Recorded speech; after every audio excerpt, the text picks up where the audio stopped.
The Wellness Show, episode 226.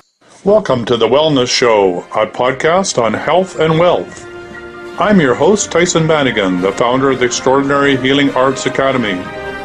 Join me as we get the latest insight, tips, and strategies from wellness providers, coaches, and successful, heart-centered entrepreneurs, and much, much more.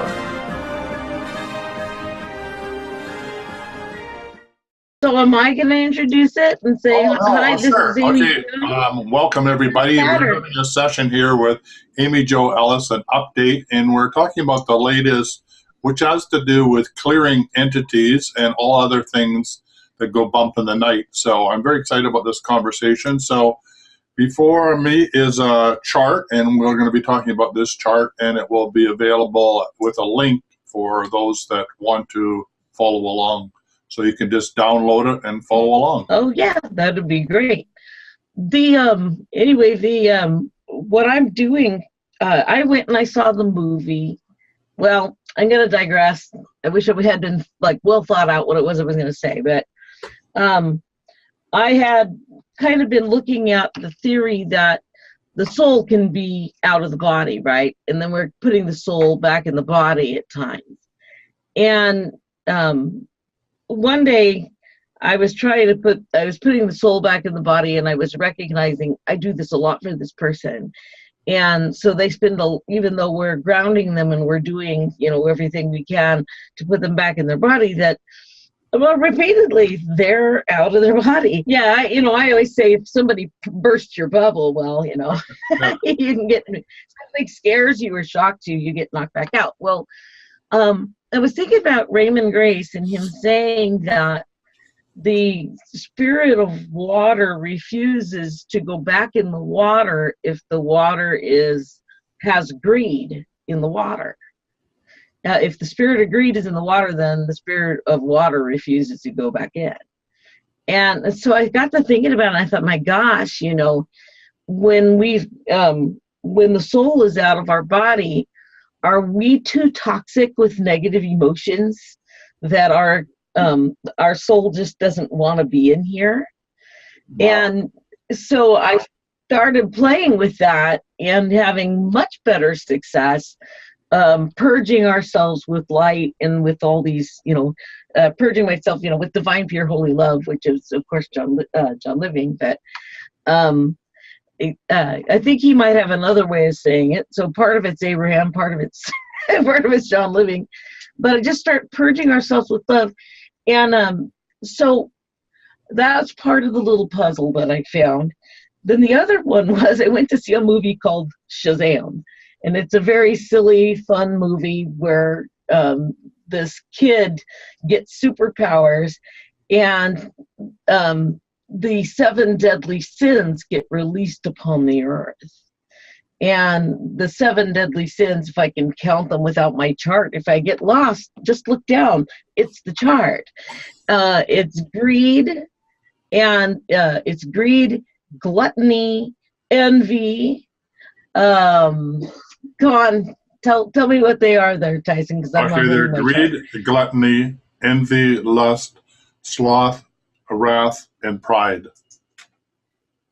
Right. And so I'm looking at this, and as I'm watching that movie, and I'm going, if greed is one of the things that can be in the body, then maybe it doesn't only have to be greed. Maybe it's those other 7 deadly sins. So I just started playing with, what percentage of greed did I have in my body? And it was 17% or something like that. And so I started scrambling the frequency of greed and telling it, thank you for the lessons I've gotten so far. And then I asked you to I never remove, I just change. Yeah. So any of that energy of greed, if the spirit of greed is in me and it's a spirit, well, then I request for it to, move on. Its services are no longer needed here.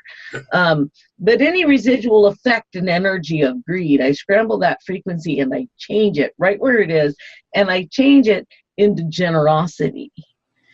because generosity cancels greed. So I just started playing. I also found in my searching around that there are 7 virtues, and that are spoken about. And I don't think they're in the Bible. I think they came in later. But they talk about the 7 virtues. So I grabbed the 7 virtues and started playing with those. But then I realized, well, I had better access than that, because a lot of it was like they were using the word chastity. And they were using chastity, and it was actually temperance would be a better word for it, which is self-control. And so if you've got lust, they were saying chastity. Well, Abraham didn't like it, because he said that really lust isn't just sex. It's we kind of look at it as greed in its own frequency, where people are longing for, yearning for, wanting, desiring, and they're coming at it with the I don't have it, hands fisted, I want, when they need to let go and go, oh, I can have that. Right. I do have that. And then you get open to receiving. And so he likes the word generosity better than charity or better than chastity. So he likes temperance and self-control better than using the word chastity. And then instead of charity, he prefers generosity. So just to recap then, as the chart says, greed is balanced by, so actually you're transmuting the energy from greed into generosity, right? You're not scrambling it or deactivating, you're actually transmuting. You're giving the opportunity for the spirit to go through an evolutionary process to upscale itself, right? Right. Which is pretty exciting. To spirit, like I said, but where I scramble the frequency is if it's any residual. Okay, yeah. So if it refuses to move or upgrade itself, then the warning is, hey, you are going to get scrambled. Right. Well, it's the patterns left behind by it. The pattern, I'm scrambling. Okay. Right. Yeah. So thank you for having me clarify, because I'm like I said, I wish I had my chart right in front of me. I made sure you had one, and then I was just goofing around. Thought I had it sitting here because I could see this one, which looks like it. Yeah, it looks very, very similar to that. So okay. So here we have the chart up that we're talking about.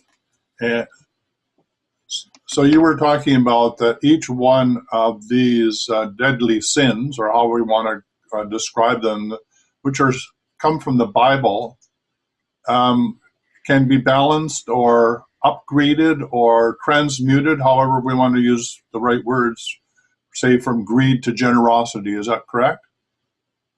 Yes. And so we're, like I said, we just kind of ask if it's the spirit of this, then we ask, you say it. You just said you ask it to transmute. You ask it to transmute. So we're giving the spirit the opportunity to upgrade, because everything that's living is a spirit, and everything wants to evolve in consciousness. And if we are stewards of all the energies, if we're earth stewards or stewards of all the energies, then our opportunity is to help every spirit make an evolution in consciousness. And by offering this opportunity, we're allowing it to upgrade its evolution from greed to generosity. Perfect. That's well said. Sorry, I'm writing down some of the things that we said so that I can look right back at it. So I had an interesting conversation with Abraham about these, and he said that I said, well, tell me about the 7 deadly sins, and he goes, quickest killer of a happy life. Say that again. The quickest killer is what? he said that the 7 deadly sins are the fastest killer of a long, happy life. All right. Okay. Yeah. That's the fastest killer of a long, Happy. happy life. All right. Right. Oh wait, now I put something in there that's wrong. On the one that you're sharing there, I put in superiority, but I put it in the wrong place. Why don't you hang off a second and let me change this, and I'll send it. Because the word pride is the word that was is that they used to for the 7 deadly sins, and he said that the word pride should be changed to superiority, and I changed the wrong word, because he said that feeling superior over someone is the pride that they're talking about. And so humility is the humility is the cure for that. So I do have this wrong. We might even want to start this recording over. I can go back through what I said, Right. and then just scratch once we get it. Hang on a minute, and I'll Okay, get let me in just here. stop this.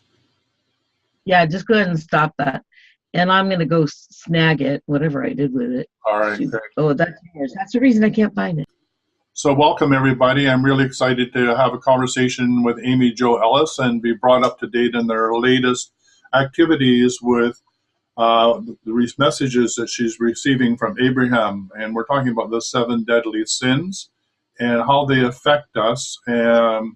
And over to you, Amy. This is really quite a body of information that you've brought through. Oh, well, thank you very much for having me in here today, Tyson. Yeah, I wasn't sure if the information was really ready to be shared yet, so we got together here a minute and we were kind of talking, and he's so excited about it, we decided we would just record it anyway. What's kind of gone on here is I was working with somebody and I kept noticing that their soul was out of their body. It was like their soul kept being out of their body. And so all of us who are dowsers know you should periodically ask to put the soul back in the body. Now I have a Court of Atonement protocol that does it really rapidly. And that's just by saying I asked for soul recognition. And then that goes in, finds whatever's in the body in place of, and changes it out. But it was still leaving. And one day I remembered that Raymond Grace would say, hey, the spirit of water does not want to return to the water if the spirit of greed is in the water. So he would always have to take the spirit of greed out of the water before he put the spirit of water back in the water. So it got me to thinking, well, maybe the body's too toxic, too full of negative emotions and things, that the soul is wanting to leave. And that's maybe why all of the illnesses and things are coming up, is, for sure we know that there's too much emotion or whatever going on in the body, too many darker, denser energies, that the body's getting sick. But what if the soul is actually wanting to step out of the body? And I'm going to say the levels of consciousness of each individual organ, body part, your knees, maybe you've got too much anger locked up in your knees, and the spirit of your knees actually step out into your energy field and are out of the physical body if it gets too locked up. So I started with trying to purge with light. Instead of trying to find each one individually, I was just trying to purge with light what was going on there, and then bring the spirit of each individual body part or vital organ back into the body. Anyhow, in doing all of that, I was getting real excited about it. And the other day we had the opportunity to go to the movies and watch a simple that's Tyson, that's not my bad. Anyway, just playing with you. Anyway, so let's just stop and go back a bit. Can we go back a bit? Let me just do this. Don't worry about it. Don't worry about it. God is calling. Okay. God is calling. Things happen. So let's just keep going, because we don't need to have to work on it. Sure. Anyway, so I got the opportunity to go to the movies, and we went and saw this really silly and fun movie that was called Shazam, and it's about a little kid who a wizard gives him all of his powers, and suddenly he's a big full-grown superhero dude who's having to fight the 7 deadly sins, and one of the deadly sins is greed. So I'm going, hey, wait, there's that greed word again. And so I start looking at what are the 7 deadly sins. When I got home, I went in and looked. And so I asked Abraham, my guide, Abraham, I asked him, I said, so tell me about these 7 deadly sins. And he said, oh, they are the fastest killer of a happy long life. And so I went, okay, that bears looking into. And I asked him, what are the cures for them? And I had already, in my own searching around, had found that there was also not only 7 deadly sins, there were 7 virtues. And I thought, well, as a Dowser, if we're going to be, changing the frequency and bringing things in and out, maybe the 7 virtues are what we want to look at. So I used that as the original template of it. But then Abraham, I went, well, wait a minute, I've got my, I got my finger on the Google universe. Let me go in and ask him if he has the possibility to change all that, and to change up what it is that they're using for the virtues to cancel. And so when on the chart that you see in front of you, the chart that you see in front of you is what are Abraham's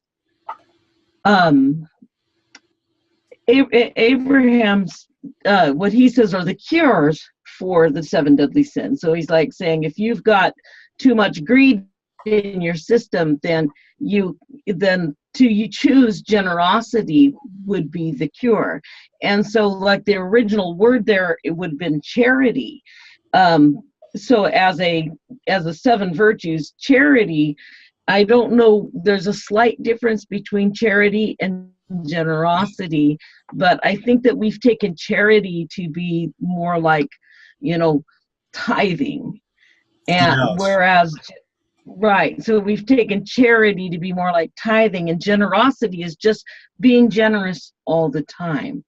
And he said that that is the same cure basically for gluttony and envy. So of those other 2, generosity can be used all the way through. Temperance is a word that actually means self-control. So self-control can actually work between all of them. So temperance is one that you're seeing in there, and again, along with the word self-control. So basically anything to the left can be cured with generosity and self-control. So that greed, gluttony, envy, and lust. Now, I'll see if I can find a story that'll make them all work the way he told it, because he told it with a personal story. But he said that there was a friend who had stood to inherit a house, and she was supposed to get the house in her inheritance, but somehow the house went to her sister. And so in going to the sister, she wanted, she had felt a lot of envy that her sister was allowed to have the house and she wasn't. And so the way he explained it was that once the sister had passed, then the brother-in-law, they are very wealthy and they have several homes. They don't need it. This person too owns their own home and they didn't need it either. And so he said that the word gluttony is when the sister passed and the brother-in-law refused to forward the home to my friend. He said that is the act of gluttony. That person doesn't need it, doesn't use it, and really doesn't even want it. They just don't want the other person to have it. And it's an old saying, dog in a manger. Does that make sense? And so it's a dog in a manger. The dog has no use for the hay, but he's going to keep the cows out of the manger. He's going to not let the horses or the cows have any hay, although he has no use for the hay. So that's gluttony. And he said it's very similar to greed, but it's hoarding. So hoarding is a form of gluttony. And then, of course, there's overeating. But he said overeating usually comes from a basis of having had starvation somewhere in your background. And so you're trying to keep for yourself out of fear of lack. So he's saying that if you want to really combat gluttony, you want to look at knowing there's enough for everyone. So I thought that was pretty interesting. Yeah, really is interesting. It's really a trust in the universe, isn't it? That what you need is going to show up when you need it. And hoarding is like gluttony in a sense that, well, I may have a time of scarcity, or I may need this in the future. So you become a bit of a pack rat, and you sort of save it in the corner of the property or in your body because you might need it later. It's really not believing in the divine flow of receiving that we get in the way of not. Yeah. So if we trust source consciousness that we'll be provided with, there's no need to hang on to anything. In fact, we can give it away knowing that what we need will be there exactly when we need it. Yeah, that's it. And that's why he's saying that generosity is the cure for that gluttony. And but he's saying another thing that came to me was yesterday I was working with a person, and they had a lot of loss in their family recently, and suddenly she finds herself as a hoarder because she's trying to hold on to everything to fill that void as well. And so I kind of worked with her with that.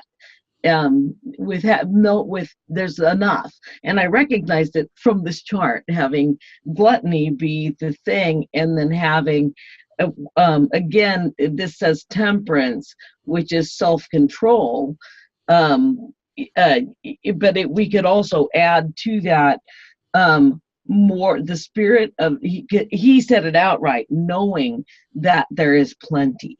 Wow. Yeah. Knowing there's more than enough to go around. So we'll get some Cliff Note versions that can go out with this that people can download. Maybe the little thing that Abraham wrote, I can put that out. So I'll get that to you. Yeah. So if we come on up and go ahead. No, that's okay. No, it's just whatever you have to say. I want to. The gluttony and the being overwhelmed or needing to hang on to things is really something that is really, fear-based, and definitely part of our culture that, there's a lack and there are scarce resources, and therefore there's not enough to go around, and therefore we have to hoard our money. We can't share, we can't give it away, we can't,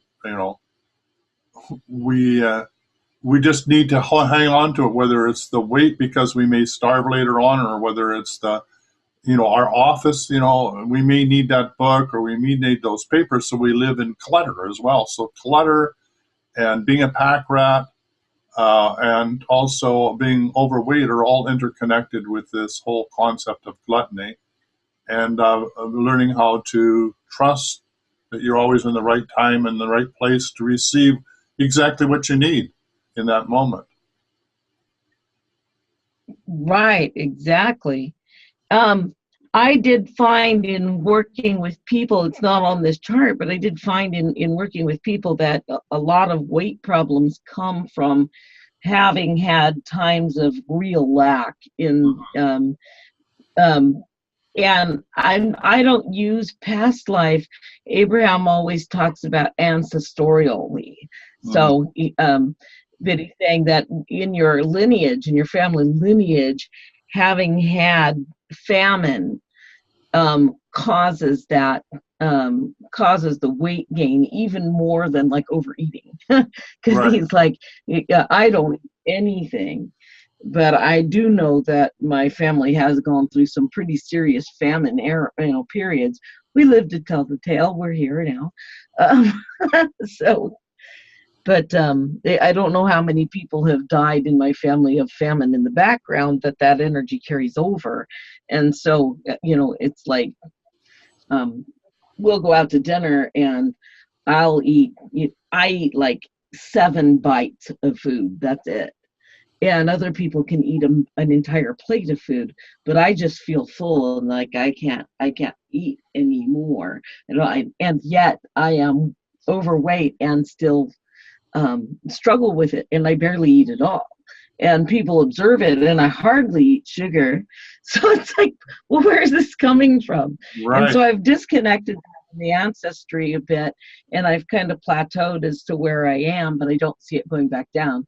I keep working with the group and saying, it's trial and error. We don't know if this will help, but we're going to work on what we find. So anyway, one day we'll crack the code. Something that to ask Abraham maybe at some time is that I've been led to understand more and more that when we talk about the lineages and we talk about patriarchal lineages, that there's 3 levels to this, or that I'm beginning to realize. One is our family of origin. The second is our soul family, the contracts we made with our soul family when we incarnated what we were going to do for the group consciousness. And there may be certain agreements or bondages or vows or whatever that we made at that level. And then we're also multidimensional beings, and lots of us from other planets. I know that may sound strange to people. So then there's our star nation also that has certain objectives why they wanted you to incarnate on the planet Earth, particularly at this time of major change and transformation. So there may be all sorts of vows and commitments at that level as well. And so there's sort of 3 levels of ancestral or lineage that can be adversely affecting us or positively affecting us. So I now clear all 3 from non-beneficial energies. There's great offense taken from the word star family. It totally jolts. It's like, okay, that wording won't work. You need to use universal family. All right, universal family, or yeah, okay. Right, because they're going off of your intention, but you'll have more power if you use the correct word, because nobody really lives on a star because it's full of gas. Right. So he's taking it very literally, and he's saying you're going to have to change that word. So maybe star system, but universal works too. Right. Well, like universal. I had a conversation with the divine creator one time. I checked in and about I needed to ask something, and there was a gentleman who was afraid of dust. And I was seeing dust in his skylight. He's showing me all this dust, and he's telling me that they were, and I'm going to quote him, although I don't use the word, he said they were archons, if you've heard of that. Yes, absolutely. So he said that they were archons, and he said that they were, the gentleman who was afraid of it said that they were alien beings that were coming in through his eyes and controlling his mind. And he wanted me to, get rid of them. And I'm just looking up and I'm seeing dust, I'm like, I'm seeing lint, that's dust, that's a gnat. Mm-hmm. And he's going, no, that's a bug. And it's, that's what I'm talking about. And so, but he was really, really freaked out. And I just told him, you have control over this. Man has dominion over the earth, which doesn't mean we should go out and bulldoze over trees. What it means is that what we say goes here. Right. And so what we say goes at the level of us over the energy field. And so I'm just going to say over, other beings or over anything that man on earth is the ones in control of what's going on earth. So we can ask for assistance of all this other energy. So anyway, the gentleman was really terrified and couldn't, basically even live in his house. And I just told him, I said, just center yourself and just say, I instate your name, insist that this house is my house and only my house. Everybody else get out, and just kind of put that firmness out there and say, I do not allow this. And I said, I can only see it as dust. And so I just said, I'm including even the dust. And I'm like, get out. This is his house. It is nothing else is allowed here. And I just kind of put that statement out. And then he's like, oh, look, come in. Let me show you this video. So he takes me into the other room. He shows me the video. When we walk back in, like 10 minutes later, there wasn't a speck of dust in the sun ray coming through that. I was like, I learned something. Right. And so you can even do that to the dust, folks. And so I came home and I had to find out what an archon was. And I started Googling it, and I found that all these people had, this great fear of what it was. And so I said, okay, Abraham, how do I, who do I ask? And he said, ask God. So I asked God about it, and God said, ask the divine creator. And I went, you mean you're not one and the same? And he's like, no, I'm the God of the earth. And you're wanting the divine creator of all the universe. So I went, okay. So I went in and I tapped in. I asked to speak to the divine creator. I asked to speak to the divine creator. I keep doing it till I get that connection. And then I asked, can you explain to me what an archon is? And he goes, it's just energy units. And they're just energy units. And they can work either for you or they can work against you, depending on your belief about them. And he said, the caution here is that the actual word archon means Lord. And so as soon as you call them Lord, they govern over you and can make you do things against your will. So you can't use that word to describe these energy units. And he said, just say, okay, I'm the boss here, and I ask you to do this, and go, you can send them out, go form yourself. I'd like a new dresser, please. You're going to form yourself into becoming a new dresser, because it'll work just like all of the other energy on earth moves and rushes to do what you're asking or looking for. So he said, it's nothing to be afraid of it. And I said, well, what about the idea that they are alien beings? And I felt like I was being shouted at. I don't really hear. It's more of an intention of knowing that there was this, how dare you ask me, the creator of all that is, that was, and ever will be, if something is alien. I ask you, alien to what? What? Alien to what? Yes. Right. And so that was a pretty aha moment for me, and I have never called anything an alien again. I call them foreigners. Not so, from here. Or Newfoundland, from away. Right. I just call them foreigners. I go, oh, they're just foreigners, because you know what? It's gentler on my nervous system. I never was enjoying the idea of aliens. Well, you don't want to get yelled at either. No. Had a lot to do with it. Yeah, but it was a pretty funny and aha moment for me, a lesson that I never forgot. So I like to share that with people who might be uncomfortable with the idea that we're talking to aliens. We're just talking to foreigners. Yeah, we're talking to our maybe universal family. Exactly, universal family. And so, like I said, the word star family, when you said it, it was funny how quickly it set up an alarm that word doesn't work there. So how do you help people with regard, I mean, this is really, as an exorcist, whatever that is, and that's an old term, but it's out there because people see the world that way. Some people do, old school way of seeing it, us and them, when, the only enemy is us. But anyway, so the word out there is exorcism, and people come and they're in so much fear that they projected on and given their power away to entities, spirit, disincarnate being, star nation, archon, or whatever label you want to put on it. And you're saying, clear out the whole clear everything, cast them out, because that's just your divine holy right. When you say, I declare in my holy name, or you state your name, it's your command as a guardian, or as an earth steward, or how did you put it biblically? What is it, the word?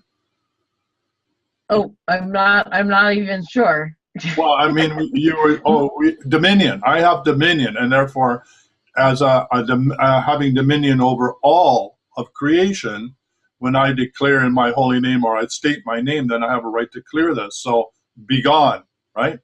And that's what you basically are saying to the entity or the spirit. And for some people, that just doesn't work. They can't generate enough chutzpah or enough internal energy to create that command strong enough to repel or overcome their fear. So what sort of sense do you have?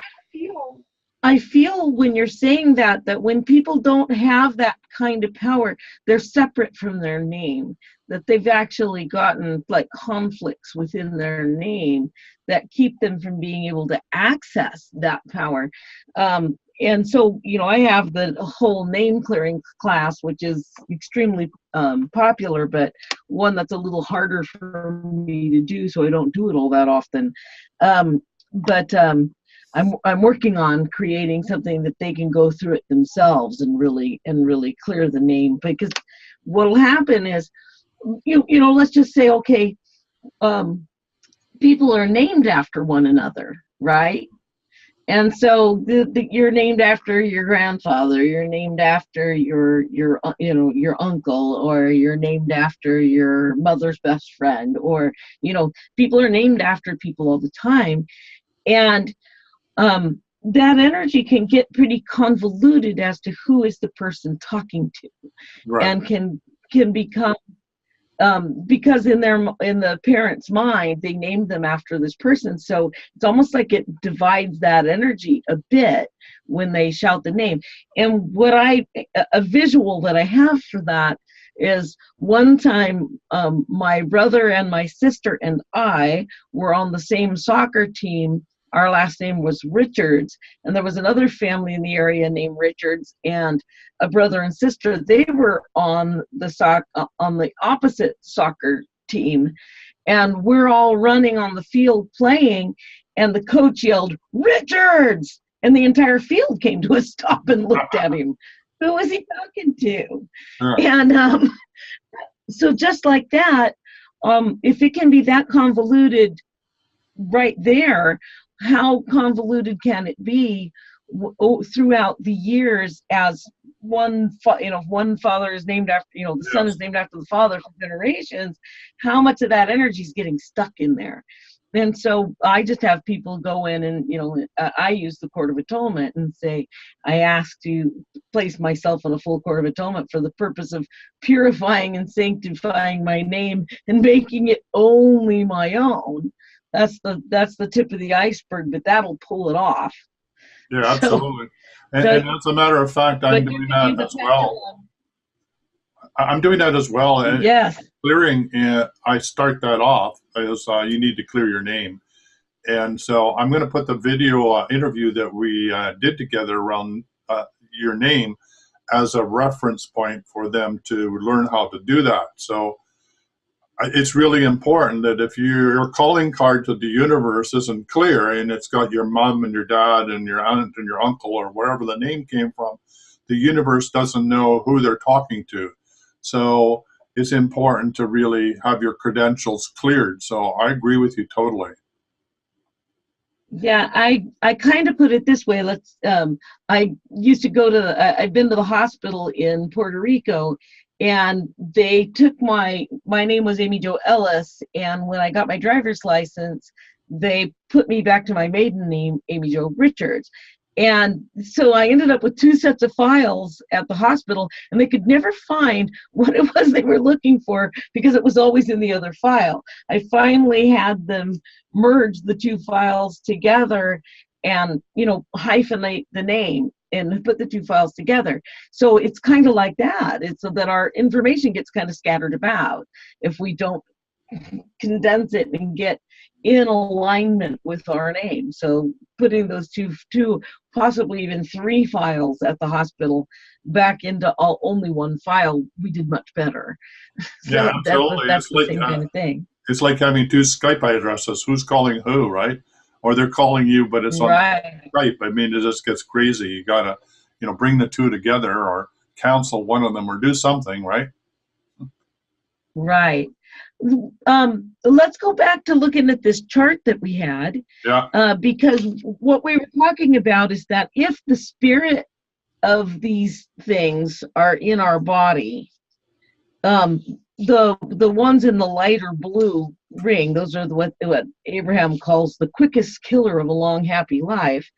So if you have that energy in your body, then it makes it uncomfortable for your own spirit to be in there, your own soul. Mm-hmm. And I always think of, there's 3 different things going on. There's the soul, the spirit, and then the ghost. So there's 3 connections. And I'm saying ghost, but Abraham likes the term denied aspects. He likes denied aspects because you understand that it's multiple. Because if you just say the word ghost, you think it's only one. And a lot of people think because they've had to transcend their husband, because they transcended their husband, that he's fully transcended. Well, he transcended, his soul went to heaven, do not pass go. All souls go exactly where they need to go. But then there's a second connection, which is more the earth consciousness of a person, and that's the spirit. That's the part of us that makes us have all of our desires and our needs and our our choices and everything that make us unique. Yeah, that's the spirit. And then there's the part of us that we absolutely don't even want to look at, don't want to deal with it. That's the unhealed hurts, unrequited love. All of that stuff that doesn't get resolved is what remains as a ghost. And so there's these three different levels of things that are going on. So I have to kind of clarify that, because I think that when we're talking about the spirit of greed and gluttony and things like that, that we might actually have other people as well as our own unhealed business. That's why they're repressed memories. Mm-hmm. So it's the repressed memory of unfinished business is what's getting caught here. So if our idea is to make ourselves as whole as we possibly can, then we have to go in and look at those, what are those things that we're blocking from ourselves? And those are, we're going to say denied aspects, but those are those nagging things in the past that haunt us in our sleep and come back to haunt you, so to speak. So like I said, you can look at them as though they're living ghosts that are with you, haunting you. So like I said, it's just an interesting kind of a take on it. I want to make sure I put that out so that we're all on the same page. Now, if we're going to come back and we're going to look at greed, gluttony, envy, lust, all of that stuff, the denied aspects of our ancestors inherit down through the family lineage. They don't go away. And so they are trying to be repaired. And so they keep bringing their issues back to us. And these are patterns that recirculate again and again throughout the family line. And so like some of us will have alcoholism, which would be gluttony, wouldn't it? Mm-hmm. So we have alcoholism or addiction or gambling, which would be gluttony as well, come forward, and they go from person to person to try to be healed. And so I go back biblically. I'm not religious. I was raised without religion, but my guides are religious. And so they keep bringing it to me in a religious format. And so they're saying the sins of the father are passed to the son, 7 deadly sins. Right. The sins of the father are passed to the son. So we inherited this stuff. A lot of it's inherited. I have another maybe take as well. And that is a lot of what we're working with are empaths. So what if, as an empath, and you have greed, which it could be in your lineage, right, and your family history, but it could, you could also be attracting greed outside of yourself because you have this empathy for other beings, and you're attracting it as well. Because one of the things for empaths is it's not clear their boundaries, where they begin and where they end, so they think they're responsible for things that are going around them, that somehow it's their responsibility to clean it up. And it may not even be greed from their family lineage. It could be greed that you hit the nail on the head, and I'm so happy you did. You said that empaths, their boundaries aren't clear. And so I had this superpower. My empathy was a superpower. I could pick up an object and feel the energy coming out of that object and tell you why the energy of that object feels the way it does, tell you its story. And so to me, it was a superpower that I was really proud of. And so, but I had almost become, what do they call it? Agoraphobic, where I was afraid to go out of my house. Mm-hmm. I had become to the point where I was so empathic that I would feel people coming toward me 3 or 4 blocks away, and it was like, oh, somebody's coming, and I would like try to get myself out of their energy field before they showed up. You know what I mean? It was like, okay, let me go step back into this little alcove porch area where I'm a little bit protective as this person walks by me, because I did not want to feel their energy like that. So one day I asked Abraham what's going on, and he said it isn't. He goes, a lot of people get into this idea that there's these energy vampires, that there's all these things going on, that people suck their energy dry. And he goes, the truth of the matter is that they have no boundaries on their energy field. And their energy field is so wide open, they're trespassing into everybody else's energy. So I was feeling people 4 blocks away because my own energy was 4 blocks away. Now, if my energy's 4 blocks away, what am I running on? I'm running on vapor. Right. So we all know how well your car runs when it's on vapor. It starts to so you get tired fast, you get fatigued, and you have to go in. He explained the boundary. He said, imagine you're blowing soap bubbles, and you take a soap bubble and you blow smoke into a soap bubble. When you blow that smoke into a soap bubble, that bubble moves around, and you can see the smoke moving within the parameter of the bubble, right? So within that boundary of the bubble. And then as that boundary on the bubble gets thinner and thinner, it eventually pops. And then look how fast that smoke dissipates all over the place. And he goes, when you're really empathic, it's because your energy has gone out like that, and it's not being contained in you with this boundary to protect yourself. It isn't a protection. We're not putting a protection on. We're just putting what's supposed to be there on. Right. It's supposed to be here.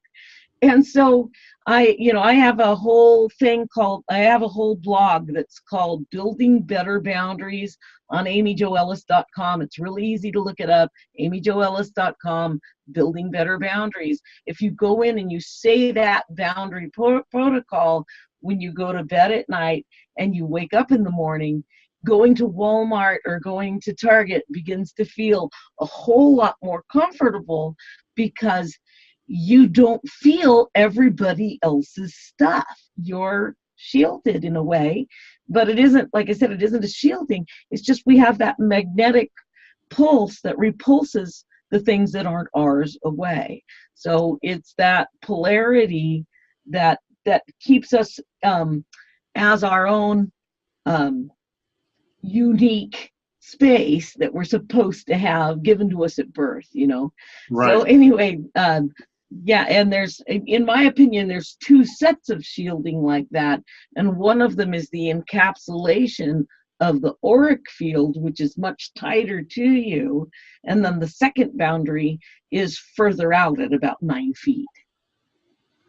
The other thing, so Yeah, around all of this is, and having clear boundaries and learning how to do it doesn't mean that Amy Jo Ellis loses her superpowers. It just means that she's established a rheostat or an ability to switch it on and switch it off. So when she's working with a client, she can turn it back on and has that superpower to be able to actually work very closely with the spirit of the individual, or even her old superpower of touching a rock and understanding its story, its history, or anything else that's alive. So it's important for empaths to know that you're not giving up these abilities, you're just putting them under some management, under some control, so you're not further overwhelmed and burn out your cylinder, so to speak, by running on vapors.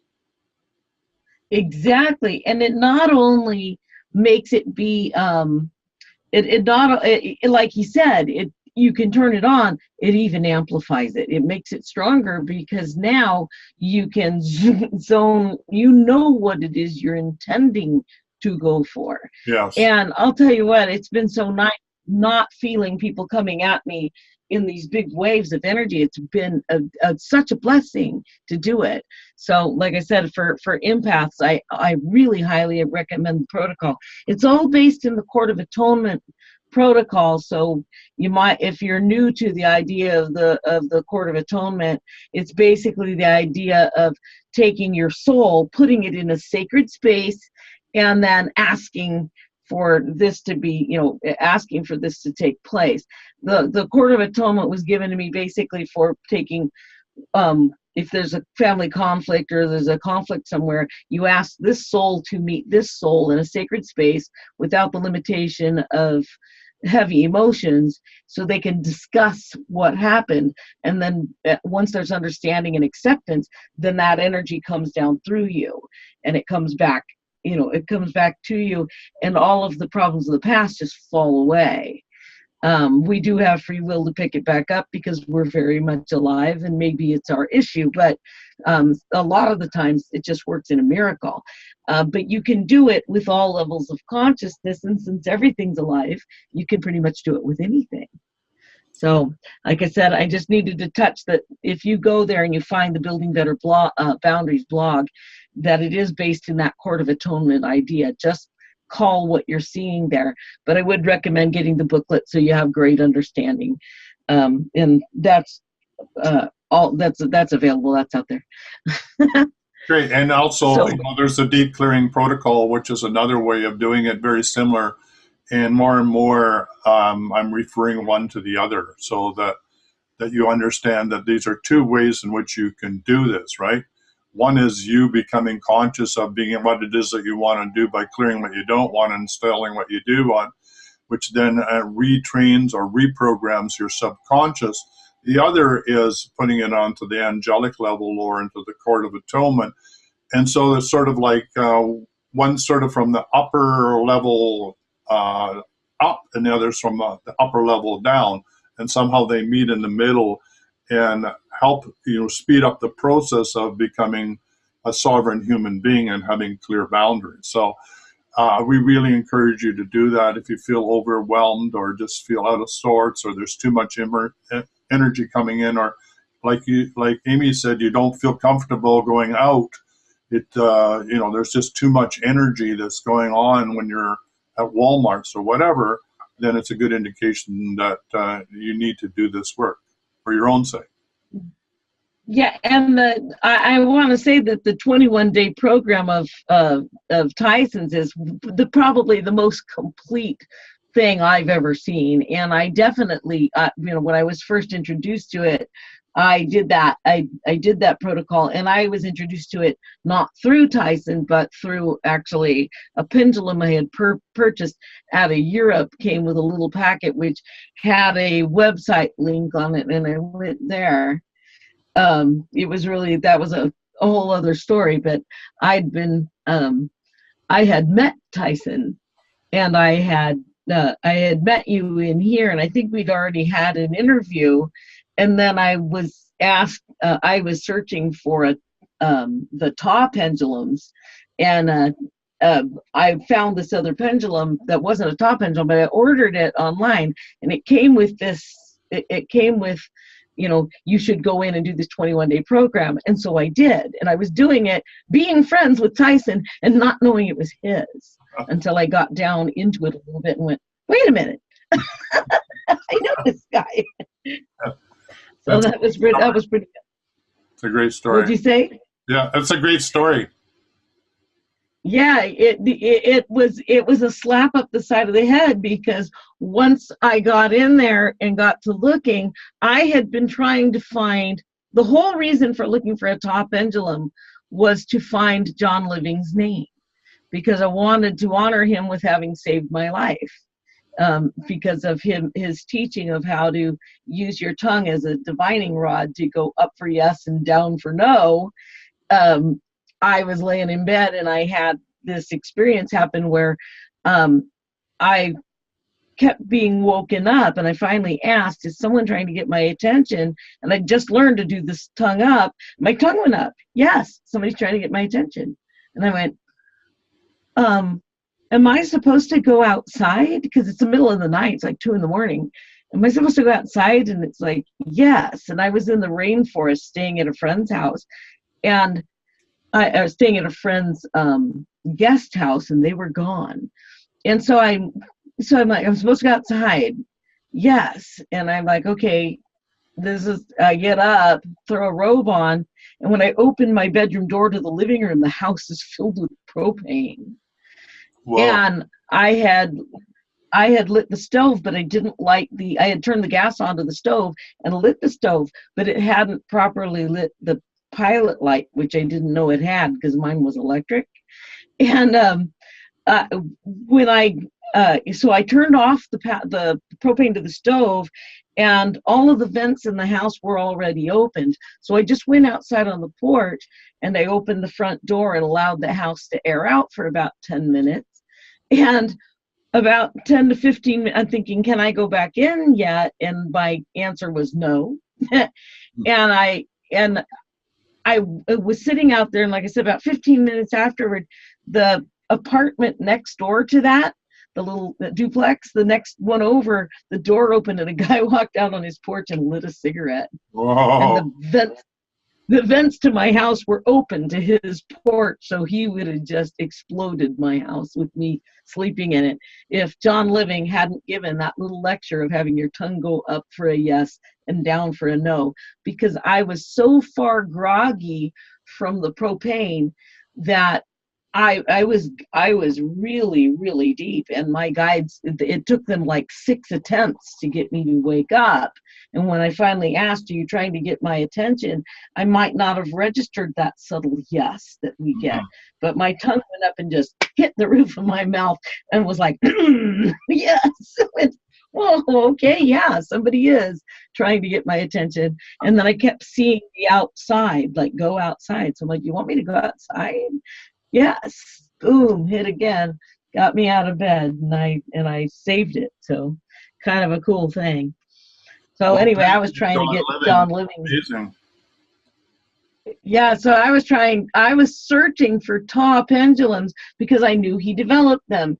And I didn't know what they were called, so I was searching for copper coil pendulums, and I found this other one that was really cool, so I ordered it. It came with your information, and then finally, in searching for about the 8th day in a row for copper coil, I found them, and they were also to you. You had them. I'm like, the universe is trying to put me together with Tyhson Banighen. That's a great. Yeah, so I've always had a real clear connection that you and I are supposed to talk. Where you're still sharing your screen, so let's take that off. I reached up to do it, but it's there you go. There we go. That's where we want to be.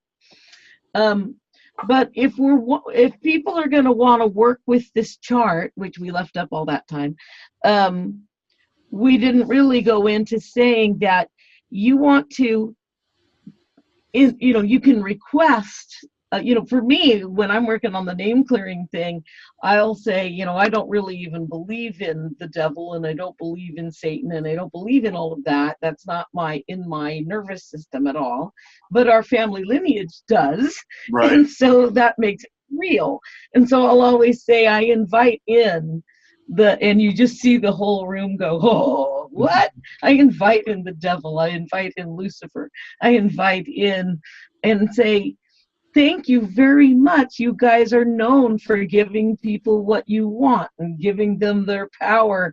They're known for making great bargains and trades, And I said, thank you very much for your services. We invited you in, and now your services are no longer needed here. You're free to leave. And I just dismissed them. And people are always shocked to hear me do that. So that's kind of the way I would look at, if the spirit of greed is in me, then I just say, I invited you here, and your services are no longer needed. Would you please transmute your energy and change all this energy of greed, and we're going to change it into generosity and feelings of having enough. So knowing there's enough out there. So that's the way that I would be using this. And then to address any patterns that are left behind, you can scramble the frequency. A lot of people want to go in and remove energy. They want to remove it. And Abraham says that the problem with removing energy is you can pluck a feather from a chicken, but the feather still remains. Right. And the chicken still remains. And now you have a hole. And let's say you fill the hole with something else, the chicken still remains and the feather still remains. And when the chicken leaves, where's the feather? It's stuck in the healer's energy field if they didn't dismiss it correctly. So because it's always better, since energy is always moving into form, out of form, and through form, that it's always just better just to change it right exactly where it is. Yeah. And have it be something else. Energy and matter can either be created or destroyed. So if you transmute it, you're just taking it and putting it back into the whole flow of energy to be able to be reconfigured into something else, because it's still living. Like everything that you said is living, right? So you want to transmute it so it becomes pure, unadulterated energy to be created into anything in the future. You're giving it life. You're giving it a new life. Is another way of looking at it. Yes, and it's for me, it works really, really well. I stopped picking up, like a lot of healers are going in and they're shoving energy through and, purging it through. And, I think of purging as in diluting and changing. That when I'm saying purging, right, my whole vision is diluting and changing. So right, I will say I purge this out of me.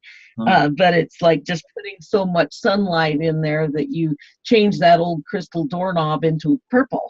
Right. It's changing it. So, like for me, I'm seeing visuals of it changing when I'm saying purging rather than flowing it out all over the place. So I should clarify that.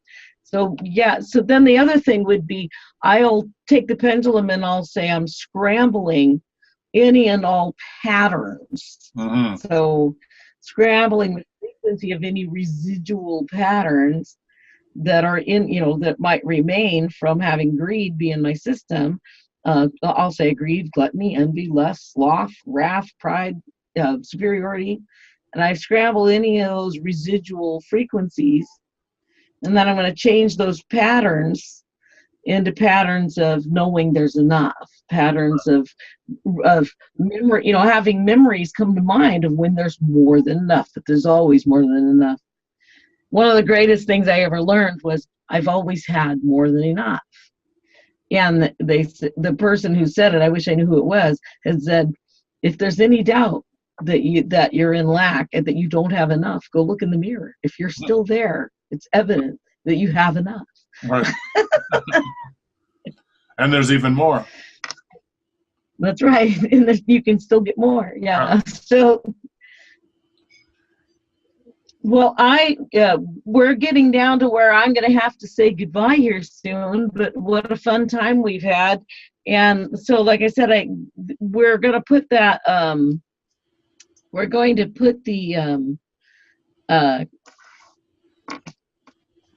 chart where you guys can download it, right? Yeah, there'll be a link below that that you can that you can download this chart and be able to use it.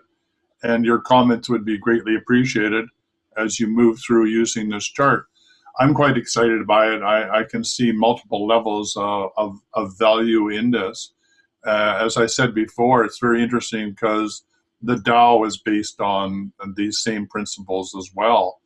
And also talks about the ancestral lineage of that when you do this work, that you're clearing, and they don't use the word clearing, but when you do the work of remembering who you are, that you're coming from your true nature rather than in human mind consciousness, which is all that greed, envy, lust, and all that stuff that gets cluttered up in our lives. But your true nature is pure and connected to source, always has been, always will be, or to Dao, or to Lao Mu, or however you want to call the whatever all that is, right? That when you do that clearing or that connection, you're clearing 7 generations in the past and 9 generations into the future. So you're clearing your lineage.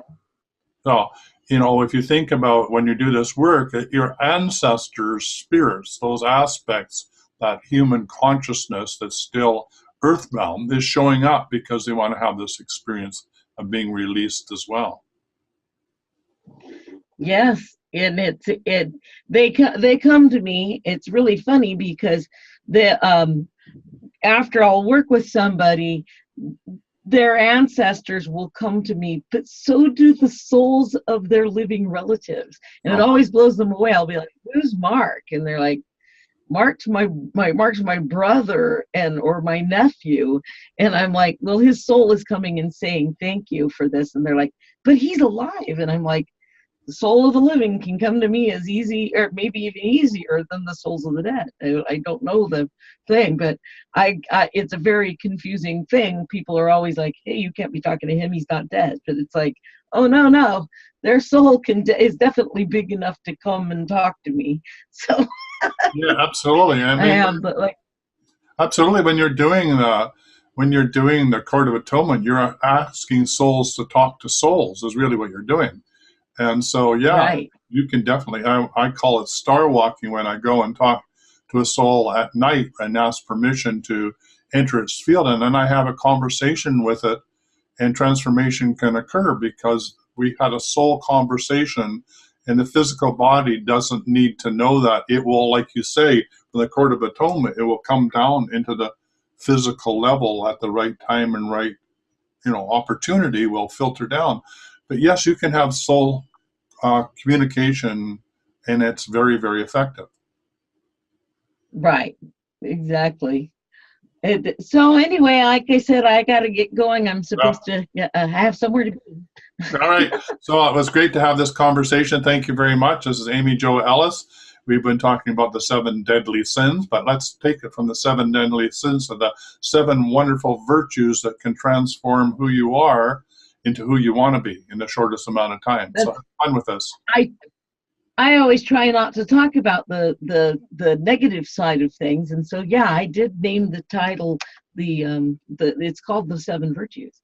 There you are, the 7 virtues. All right. So bye for now. Right. It was a great conversation. All right, you're welcome. Okay, bye-bye. All right, bye for now. Okay, bye-bye. For quality online wellness products, courses, and services, visit our sponsors, thewellnessstore.ca and the Extraordinary Healing Arts Academy located at thewellnessacademy.ca. To stay in touch, visit us at thewellnessshow.ca. And until next time, be healthy, wealthy, and wise.